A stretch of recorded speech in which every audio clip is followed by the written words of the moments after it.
joined us. Just a few bits of information for you. You've seen the slides come through. This is normally the point in the service where we do our tithes and offerings as well. I mentioned at the beginning as well, for those of you who maybe joined us since then as well, we've opened up a few more Sundays as well if you want to join us here at the office at the Vineyard Centre. If you just click on Eventbrite, the details on our website, there's a few posts on the Facebook page as well, and that will take you through to where you can book tickets for the next few weeks if you want to come along, or book ahead, or whatever it may be. A few bits of information. The small group started this week, so if you haven't signed up, you've got we'll let you just squeeze in there, so do sort of sign up. I know they had the quiz on Friday, I think it was. Lots of fun was had by all, and lots of other groups have been going, and people have been getting a lot out of them. Alpha's been going really well, so if you want to join in, please, it's not too late, do sort of sign up.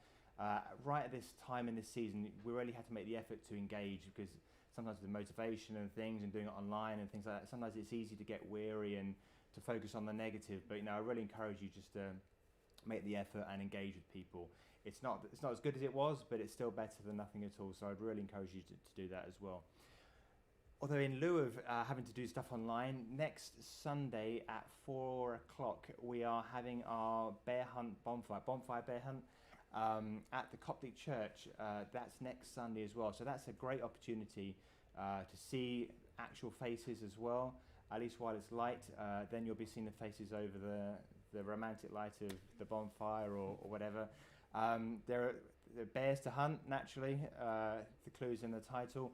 A lot of work's going ahead into planning. If you have known anyone who'd like to come along, bring their children, do that as well. Again, we're going to be posting a event on Eventbrite as well. That's just so we can keep the details for the track and trace numbers and that sort of stuff. So keep an eye out for that, and do sign up for that.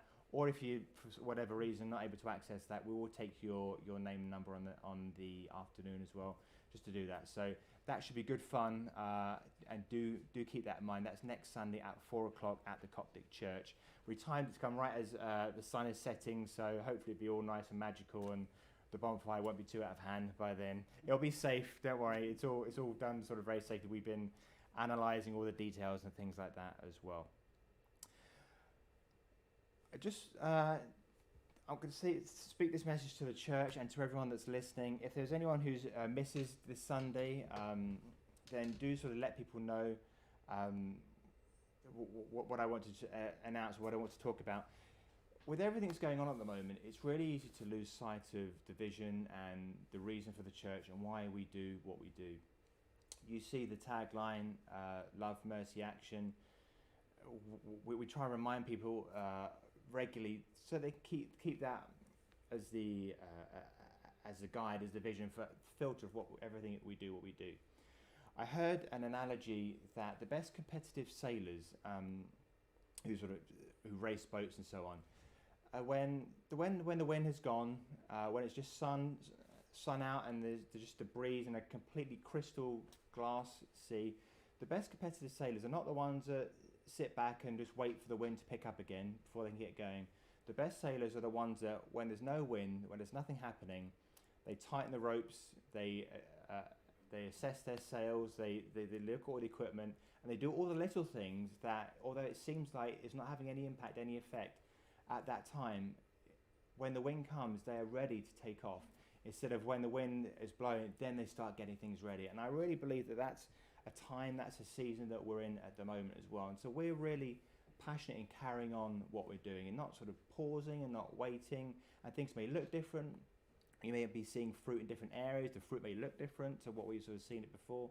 But as we're faithful and diligent to keep on pushing on towards the goal for which Jesus died for us, that when the wind does kick in again, we'll be that much more ready to respond to the needs that are happening and stuff like that. A big part of that is the compassion in the church that we're sort of doing.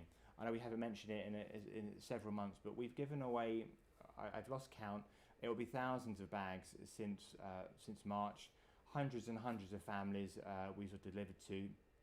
And we're trying to be creative and look for ways in which we can respond and to show God's love in a no strings attached sort of way.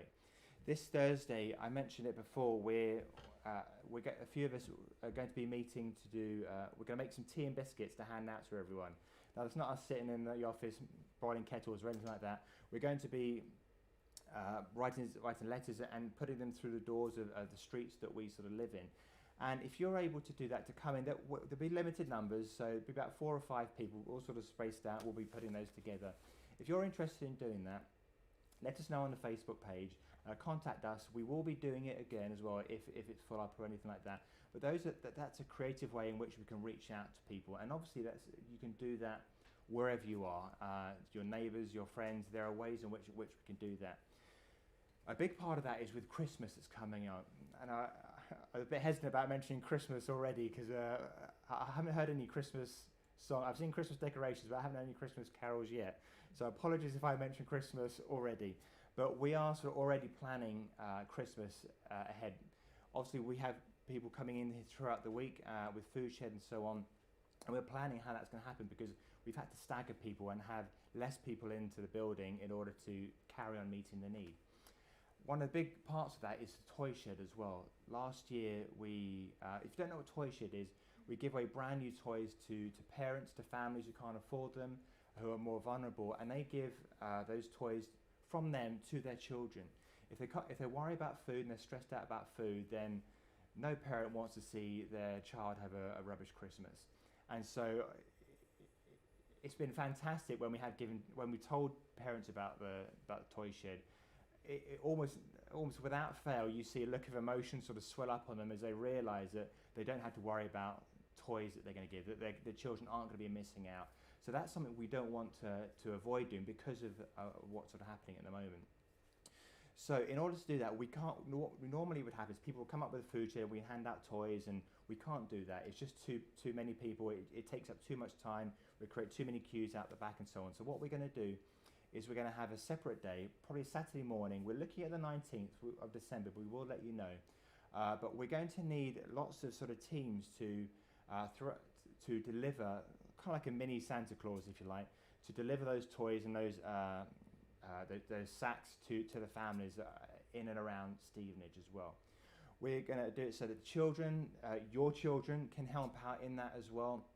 The reason we're doing that is because we want sort of people that we sort of know and that we sort of trust relatively, or at least we can get hold of as they give out those toys. So what we're going to be doing throughout the month of December, we're going to be taking details from people who want the toys, and then towards the end of December, we're going to have a big morning where we're just going to go out, like lots of mini Santa Clauses, Father Christmases, and go out sort of deliver the presents as well. So keep that on your radar. We're going to be announcing the details of that, and especially so with the church, if you're available, it'll probably be on a Saturday morning.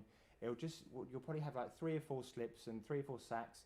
We're going to be renting the room downstairs. You can't see it, but for extra storage, we're trying to anticipate all of the extra room and toys and things like that. So we're going to be renting the extra space, and you'll come in on Saturday morning. You'll fill up your sack for the toys you're going to give to the family. You have 3 or 4 families probably, and then you'll go away and just deliver those and just bless someone. And completely make their day as well. And we're going to be involving our children in that as well. So if you're not already on the Stevenage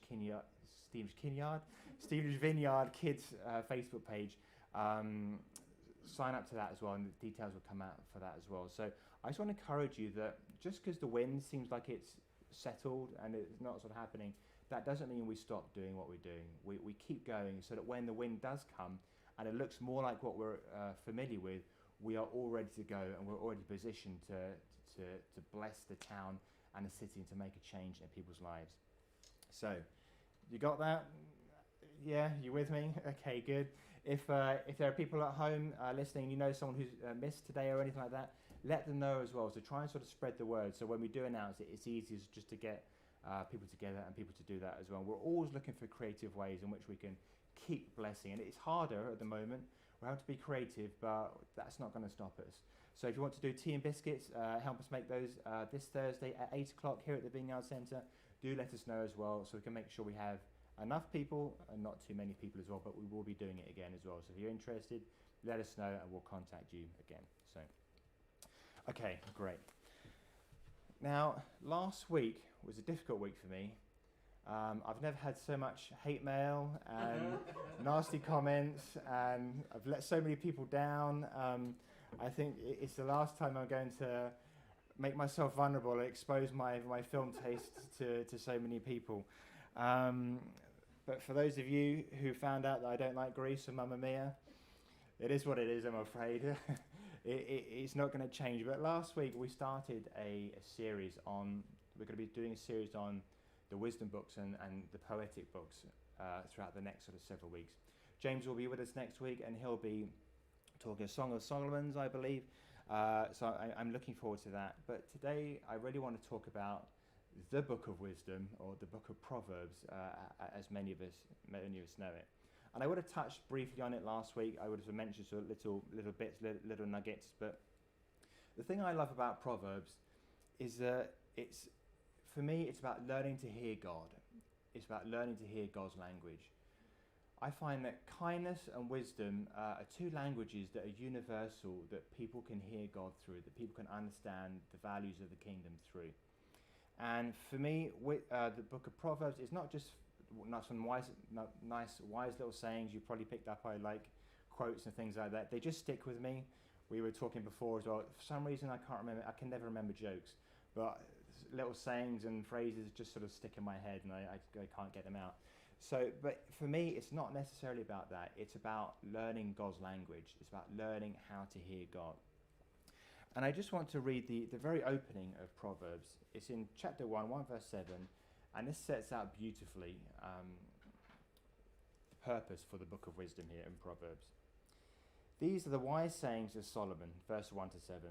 These are the wise sayings of Solomon, David's son, Israel's king, written down so we'll know how to live well and right, to understand what life means and where it's going, a manual for living, for learning what's right and just and fair, to teach the inexperienced the ropes, and give our young people a grasp on reality. There's something here also for seasoned men and women, still a thing or two for the experienced to learn, fresh wisdom to probe and penetrate, the rhymes and reasons of wise men and women. And then the beginning of verse 7 says, start with God. And above all, as well as learning the language of God, this book of wisdom, the book of Proverbs, calls us to intimacy and relationship with him. It calls us to learn how he speaks, to be able to recognize God in our lives, to be able to recognize God in our hearts when he speaks, when we have that little check or that little nudge that we sort of recognize and sometimes ignore.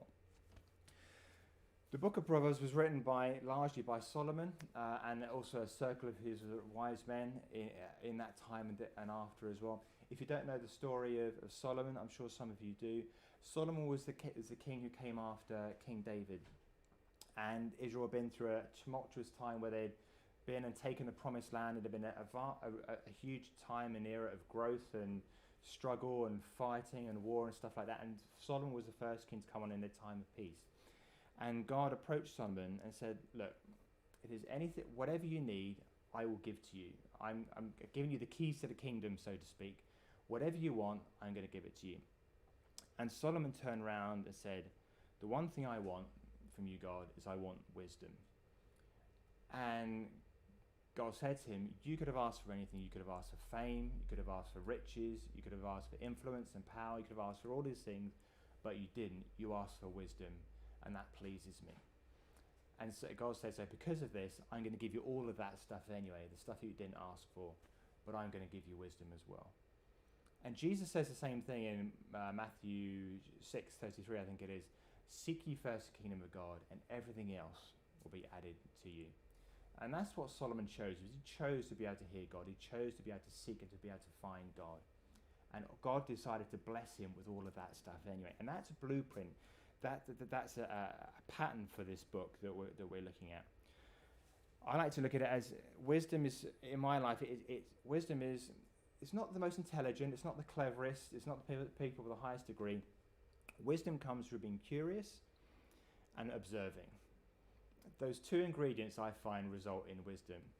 Observing what God is doing, observing people, how they are, how they respond, and observing the fruit in people, observing the fruit in the decisions and the consequences of people's actions and so on. And I find that knowledge and wisdom comes through just being curious and paying attention. I feels like that's something I say to my kids all the time as well. Just pay attention to what's going on, pay attention. But if we pay attention to God's plans and to what God is doing, we will learn to see him, we will learn to hear him and to understand his ways. The book of Proverbs says that there's a few patterns in there, and it starts off with 10 speeches from a father to a son. Now, fortunately, many of you will have never had this sort of situation happen yet, but imagine if your final conversation to your child, to your or someone you care about, and you're going to leave this world, or you want to impart something to them. You're not going to tell them to work harder. You're not going to tell them to do better in their job or anything like that. You're going to impart principles and values to them that you've learned, that you've kept along the way, that you know will make life easier, that it's almost like a shortcut out of the difficulties that you've experienced. And the very beginning of Proverbs, it's an exposition of a father saying to his son, this is how to live. This is how to avoid these difficulties. This is how to avoid these challenges. Follow these ways and you will not go far wrong. And we mentioned last week, wisdom is woven into the fabric of the universe. We can see wisdom anywhere. We're looking at the book of Proverbs in the Bible today, but you see it all around, don't you? There are Chinese proverbs, there are Indian proverbs, there's Aesop's fables, isn't there? There's all kinds of, I was going to say Christmas crackers then, but sometimes those little nuggets of wisdom aren't quite so wise. But wisdom is everywhere, and the reason is because people can relate to it, people understand it, and it rings, it resonates within their hearts. And in the book, it talks about wisdom as being like a lady. It refers to wisdom as being like lady wisdom, and it says if you live wisely, you will never be far from God. If you live your life making wise decisions, you will never be far from the values of God. Even if you're living not in relationship with him, not in intimacy with him, if you're living according to the values of God, you will reap the fruit and the rewards of those godly values that you are living out. And not being wise is to work against God's plan. We mentioned that last week as well. And this book highlights over and over again how as we live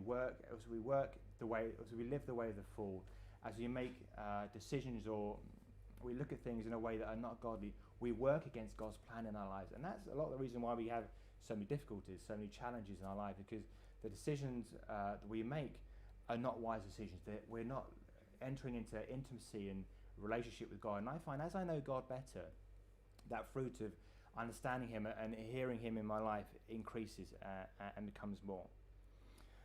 I heard this description of what wisdom is and what the Proverbs are, and maybe theologically it's slightly dubious, but hang in there with me. Anyone can access wisdom, but wisdom is developing the skill of making good luck. And like I said, it's a little bit dubious theologically, but I think there's a good principle there that as you follow the principles of wisdom, good things tend to happen.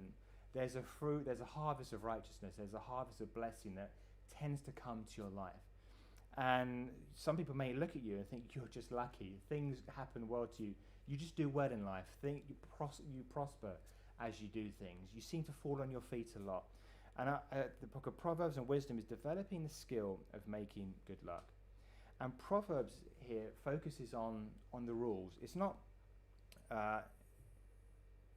it doesn't look at, it's wise enough to know that there are exceptions that happens in life. These are not laws, these are not guarantees that if you do this, this will definitely happen. They're kind of rough rules of thumb to follow. We all know that things happen in life, challenges happen in life, things can be difficult, but as you follow these rules, these sort of rules of thumb, this pattern, godly wisdom, then blessings and a harvest of righteousness comes to you. They are guides that point you in a way to live. And as I said, God's intention is presence and fellowship. God's intention is intimacy and knowing us. And wisdom is is the evidence. The fruit and the evidence of that is wisdom of knowing God. Jesus said in Matthew 4, chapter 4, verse 4, "Man shall not live by bread alone, but on every word that comes from the mouth of God." And knowing what God says is one of the ways in which we can understand his heart, which we can know his will and his purpose for our life. It's how we can navigate out of those ruts and challenges that we find ourselves in, that sometimes take work, but as we follow those rules and those principles that are laid out for us, especially in the book of Proverbs, how it provides a guide and a path. One sort of ringing in my head right now, the righteous steps of a man are ordered of God. As you follow God, God orders our steps. In Isaiah it says, if we follow God, he'll whisper behind us, just go to the left a bit, just go to the right a bit. As we learn to hear God, we hear his little voice in our life. Because the bottom line is, if we are ignorant, we are susceptible. Hosea 4:6 says, my people are destroyed for lack of knowledge. And sometimes we just don't check in with God. We don't read what he says. We neglect to pray. We think we don't know how to do it, so we don't. Or we feel intimidated by reading the Bible, so we don't.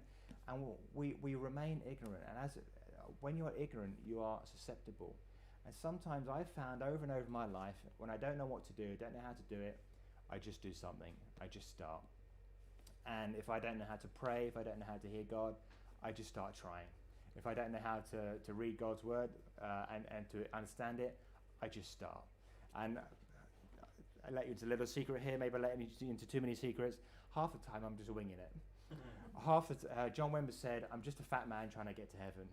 And maybe I like to think I'm not quite so fat, but I'm a chunky man trying to get to heaven. And sometimes I just in my own life I found that sometimes you just start. You just put one foot in front of the other. A lot of the time I don't know what I'm doing. I don't know how I'm going to do it or how I'm going to get to where I'm going.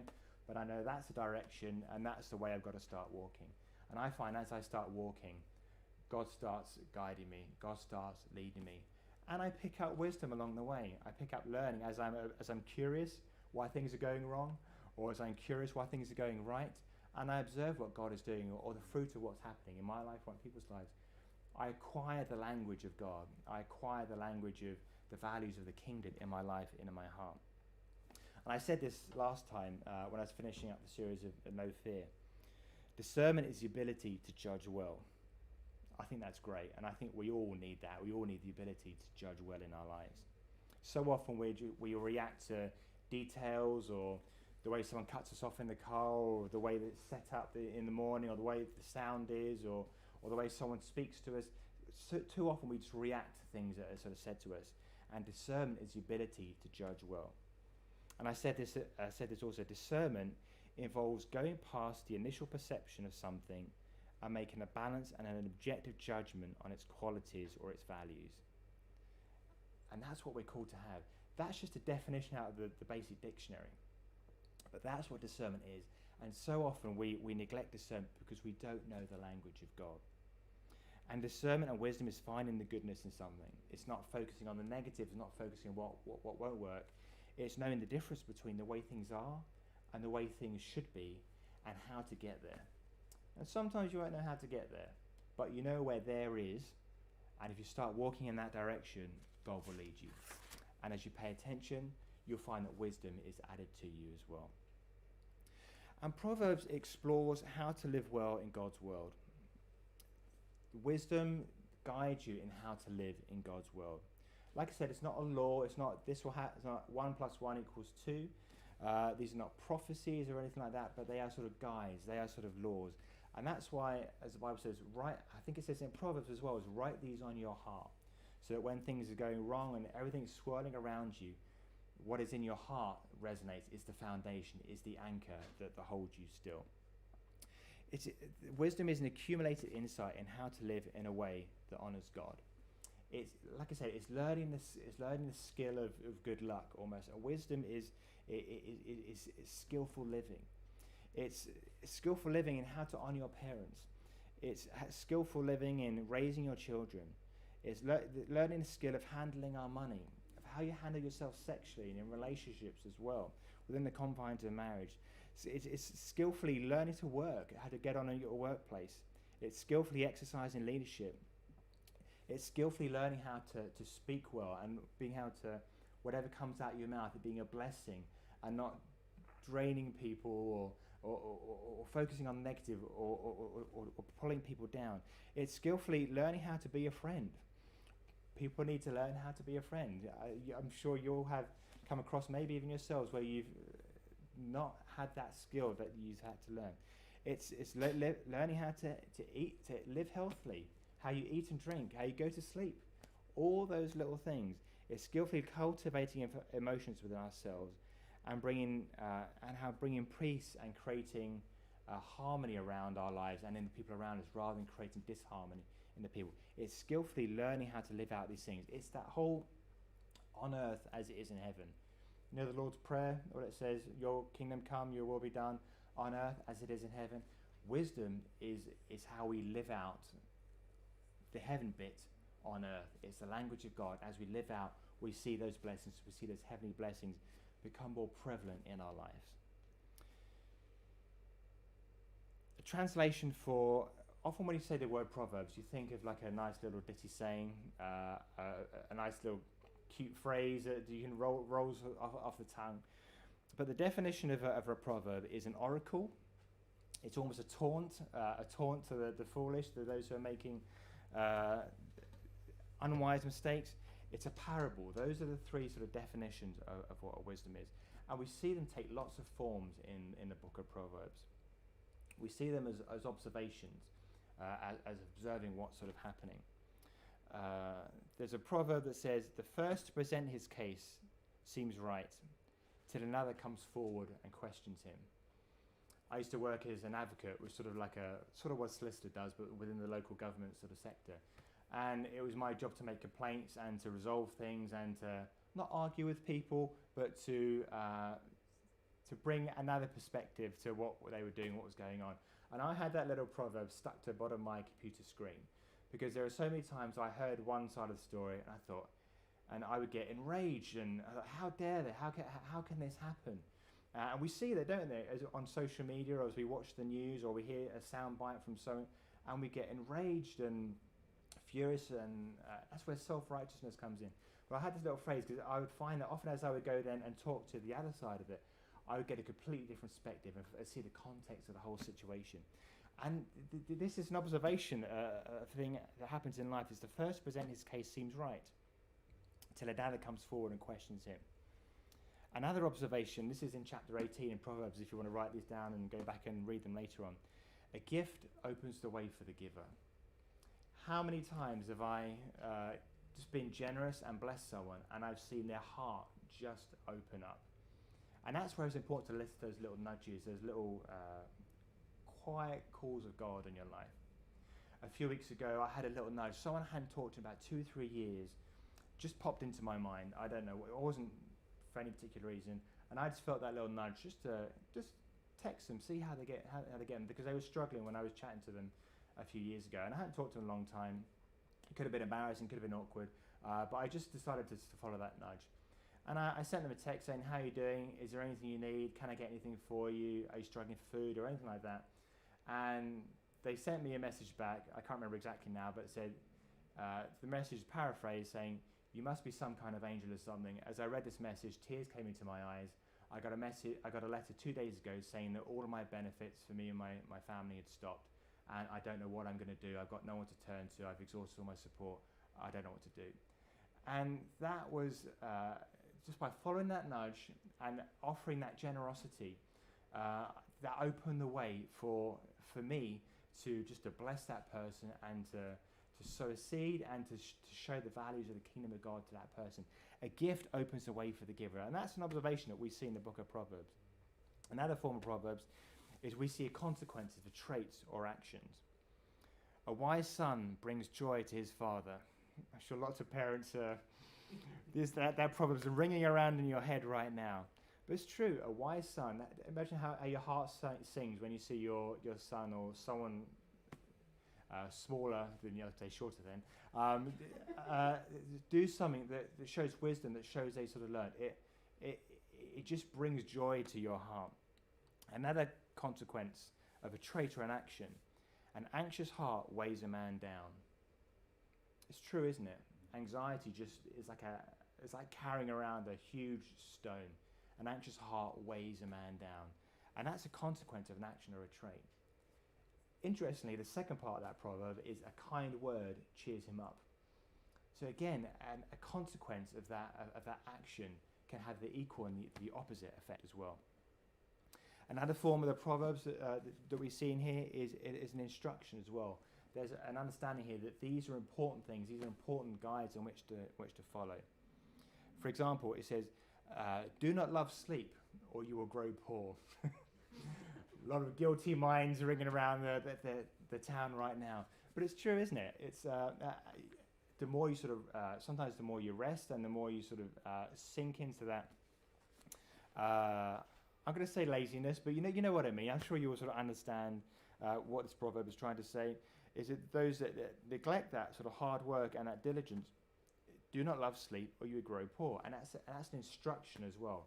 As we've seen, like from a lot of Proverbs, is from a father to his son, giving advice, saying, this is important, don't do this. There's a lot of good and interesting language. We talked about Bollywood films last week. Hopefully some of you have done a bit of experimenting and maybe watched a few Bollywood films this week. But what I was talking about is they have bits in the films where completely randomly out of context of the whole film that make no sense and seem crazy on the source of it. But actually what they do is they encapsulate that feeling of joy or that feeling of despair in a very poetic and creative, metaphorical way. And we see that in Proverbs as well, how some of the language is used to try and capture the feeling of what these challenges that we experience in life. And they can be quite powerful. For example, a nagging wife is like a dripping tap. Now, husbands, don't look at your wives right now. Don't turn around if you're on the couch or in the room or anything like that. But that metaphorical language, isn't it? A nagging wife is like a dripping tap. That in how many words? 5, 6 words? It encapsulates the feeling and the impact of what that can be and how a wife treats her husband. Don't worry, if you carry on reading, there's plenty of verses in there about men as well. So it does sort of work out, it balances itself out. Another one that I really like as well. As a door turns on its hinges, so a sluggard turns on his bed. Have you ever been in that situation where someone is just not pulling their weight and is just sort of dragging and just doesn't want to do anything, and everyone's working hard, and this one person sort of sticks out like a sore thumb. And exactly like when you're trying to get to bed at night and you're just drifting off to sleep, and a bang of a door or a creak of a door, and it just wakes you up, and it's really frustrating, infuriating. And it uses that metaphor in the same way that someone who's not pulling their weight as a sluggard turns on his bed, how it can be infuriating, annoying, how important it is to work hard and to be diligent in sort of what we do. And the Proverbs, the book of wisdom, in a fantastic way, uses the metaphors to give the understanding, the example of this language and these principles that are godly. A lot of these elements of wisdom throughout this book as well use repetition as well. If any of you have ever trained someone or had younger ones, you have to repeat yourself a lot, don't you? I think I remember a story with John Wimber saying someone came up to him and they were questioning him, and they were saying, I'm sure some people feel this way about me sometimes as well, but I think he was talking about either compassion or being outward or something like that. And this person came up to him and said, why do you keep mentioning this? You every week you keep banging on about this, and there are other things in the Bible. Why don't you sort of go into other things in the Bible? And John Wimber turned around and he said, when you get it, then I'll stop mentioning it. And that's true with repetition. God knew that in his Bible, and we know that instinctively as people as well. And a lot of these principles, the godly principles, are repeated in there. So that's why sometimes if we are ignorant, we are susceptible to living a way that's not godly in our lives. It says, commit to the Lord whatever you do, and your plans will succeed. That's in chapter 16. But in chapter 3, it had already said, in all your ways acknowledge him, and he will make your path straight. A valuable principle there, but something that we neglect to do. We neglect to ask God what he thinks. We enter into marriages, into jobs, into relationships, into situations without asking God, what do you think in the life? It's not just saying, oh, I'm going to go do whatever, I give this to you, God, I just go do whatever I want. It's saying, God, speak into my life. Is this right? Is this wrong? What do you want me to do? What do you have for my life? And sometimes we don't ask that question because we don't want the answer. Sometimes we don't ask that question because we don't even think, doesn't even cross our mind. But as we learn to hear the language of God, as we become familiar with his voice in our life, as we commit our lives and who we are to God, we find that our plans become more successful.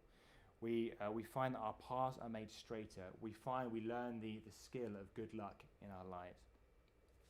I remember when I was younger, I would listen to speakers, or people seem to know what they're having, and they would say, I hear the God saying this, or I hear the voice of God sort of saying that. And I'd always think to myself, I wish I could hear God like that. And I always sort of had this sort of perception that they had some sort of level of spirituality or holiness, that that God just spoke to them because they were better than I was, or something like that. But the longer I've been alive, I've realized that that's not the case. And it's just a case of learning to hear God's voice. And that comes through several different ways. That comes through just being in his presence. Corporately, together. There's something different, isn't there, being together? That's why we all miss it so much. But also that could be done individually as well.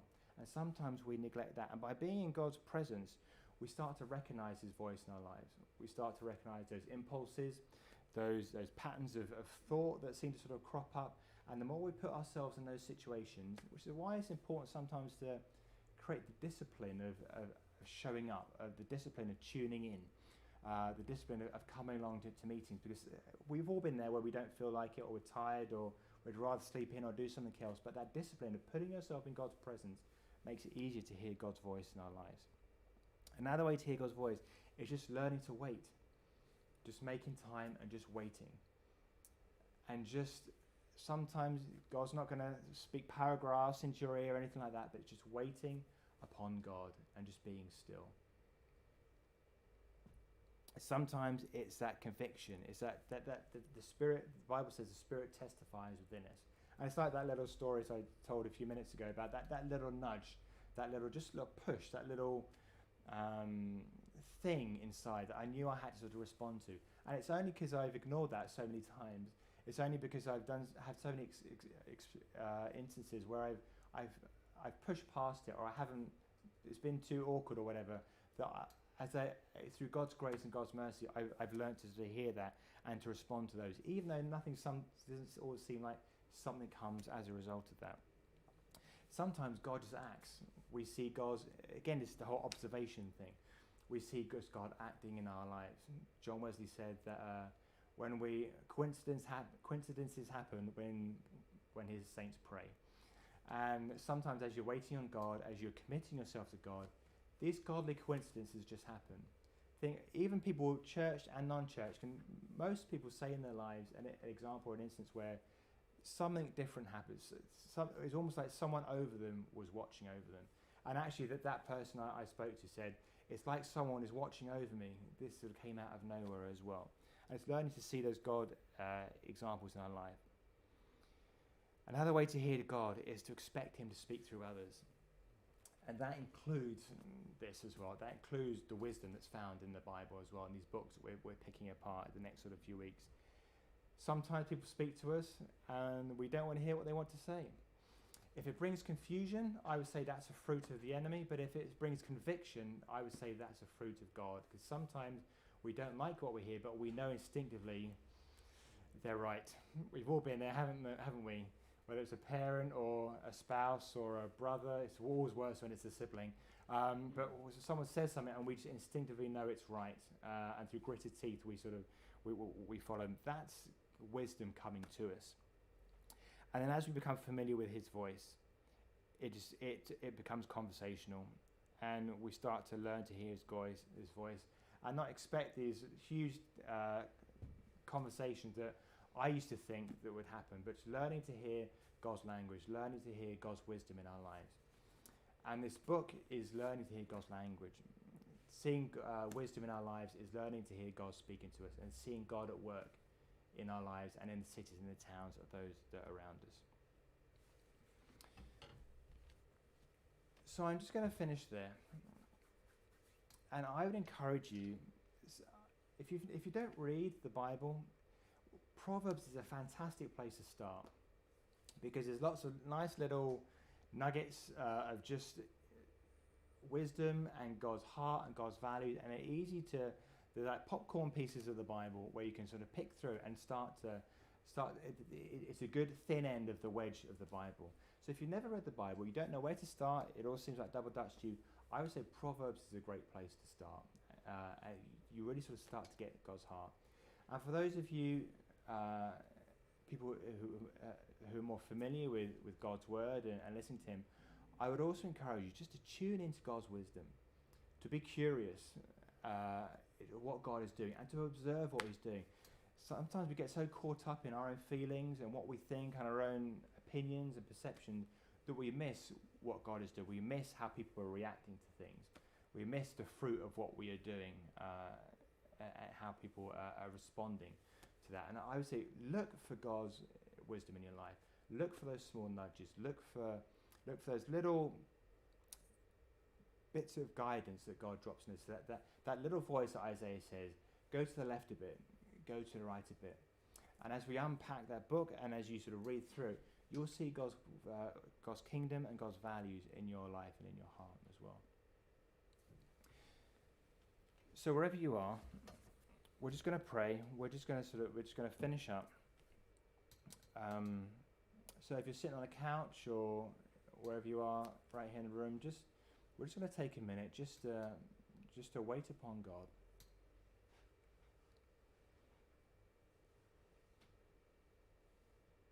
And we're just going to be silent, and we're just going to, wherever you are, just whatever that looks like to you, just might be putting your hands out, just open yourselves up to Jesus and say, Jesus,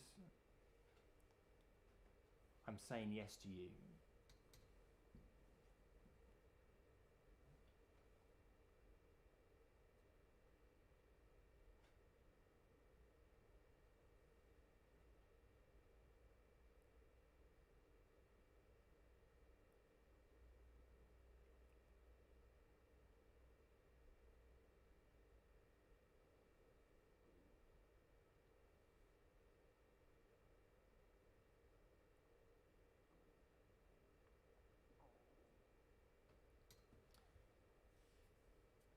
And God, we just ask this morning that we would learn to hear your language. We will learn to speak in the ways that you speak. Give us eyes to see you and what you're doing, and give us ears to hear what you say to us. I just feel that there are some people out there who have been looking for a silver bullet just to fix everything, and looking for a miracle, or looking for just something that would just dispel everything that they've been struggling with. And this may not be a pleasant word, but I believe that God is just calling you, whoever that may be, just to learn to live in my language. Learn to live the language of me. And I believe God is just saying, he is there with you, and he's going to walk through that with you. There's not going to be a silver bullet, but through it, he's going to add to you, he's going to prosper you, he's going to bless you, and he's going to make you a source and a fountain for others to be blessed. And while this may not be the reason that you are going through what you're going through, but the result and the fruit of what you're going through will be you'll be a blessing to others, and God is using this time to prepare you and to use you.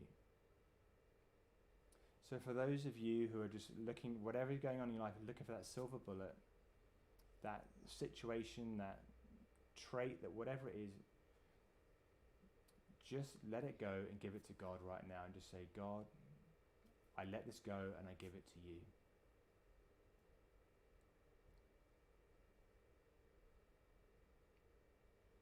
And that may come with hard work, but God is saying he is going to be with you and walking with you through that.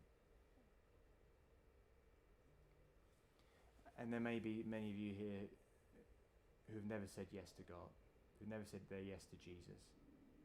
And if that's you, right now, I'm going to give you that opportunity.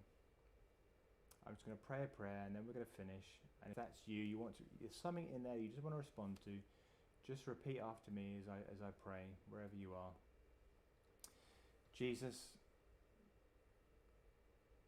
I want to say yes to you. I know that I'm missing something in my life, and I want to respond to you and to let you in. Wipe away all the things I've done, the things that have happened to me. Wipe my slate clean. I want to start again with you. come into my heart right now. Thank you, Jesus.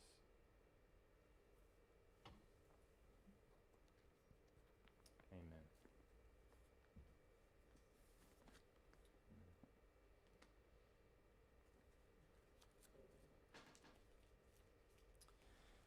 So hopefully that's given you a bit of an appetite to go and look at Proverbs this week, just to go and tune into that language of God, that language that God wants to sort of live through our lives and He's calling us to live as well. Read up on that. James will be with us next week. He'll be, I believe, looking at the Song of Songs. So I'm looking forward to that. So do tune in next week. Don't forget the bear hunt that's happening next Sunday. There will be church tomorrow. There will be church next Sunday as well. So do tune in, and then we'll have the bear hunt in the evening as well. You're not doing anything. Everything's shut.